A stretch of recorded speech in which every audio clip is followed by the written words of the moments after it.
Hey there, this is Dr. Mort Orman, and looks like it's going to be another beautiful summer day here in Maryland. And I want to talk to you this week about a topic that I haven't spoken about very much. In fact, it's a topic I wasn't even that aware of until recently. And the topic is summer stress. Now, I got to admit to you, I've been doing stress work for over 30 years, and I don't think I've ever heard the term summer stress before.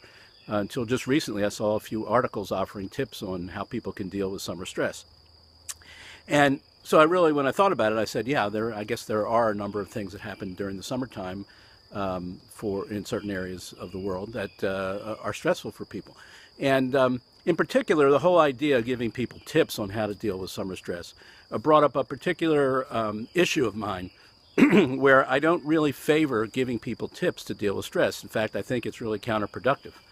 Because mostly the tips that you get, the how-tos or do this or do that to deal with stress, they may be a little bit helpful. You may pick up a tip or two here and there that may be useful, but in general, they just don't go deep enough. They don't. They're at a very superficial level, and they don't address the deeper root problems that go on for people and are actually causing their stress. So they really don't work all that well. And with regard to summer stress, I mean, depending upon where you live in the world, particularly if you live somewhere between either of the poles and sort of halfway towards the equator, you're going to have extremes of seasons. You're going to have summertime and you're going to have wintertime. And those things are going to be vastly different. And the activities that people engage in and the habits, both personal and societal, that are around those particular changes are going to be different.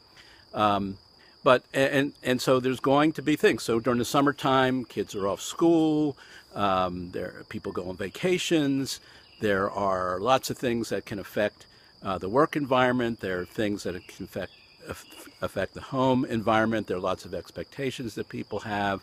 People are more outdoors doing things, more active than perhaps in a place where there's a cold winter climate where usually it's more difficult to be outside during the heart of the winter months. So there are definitely things that go on during the summertime. And I think there's one thing that unites all of these seasonal changes, whether it's summer, winter, anything else, and that is the aspect of change. Because when you really get down to it, no matter what the specifics are about the different things that come up during the summertime in different areas that will be stressful for people, one of the primary reasons why these things become stressful is because they're a change from a previous established pattern of activity. And this is true in many aspects of our lives where change can be stressful for people.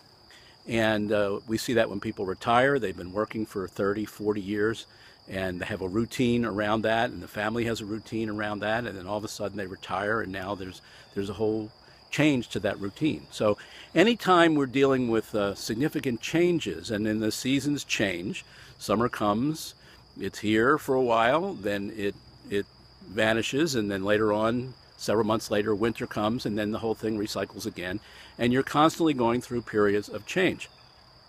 The real issue is, how do you understand change? How do you deal with change philosophically? What is your stance towards change? What is your emotional reaction towards change?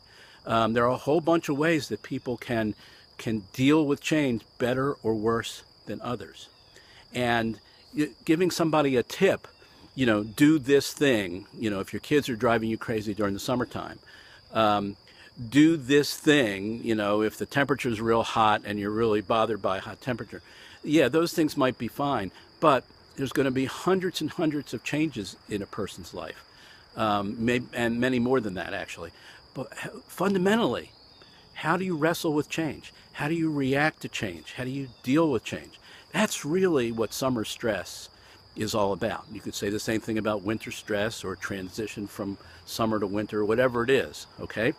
So I want to focus on some of the specifics that people are talking about in some of the articles that I've read, the things that people are giving other people tips about how to deal with. And I want you to see that in each of the instances we're going to cover this week, and I'll try to touch on some of the high points of what other folks are talking about when they talk about summer stress. The advice that you're being given is not going to be deep enough.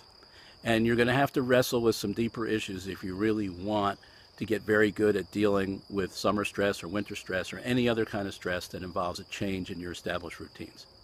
So that's what we're going to be talking about this week, and I will speak with you again tomorrow.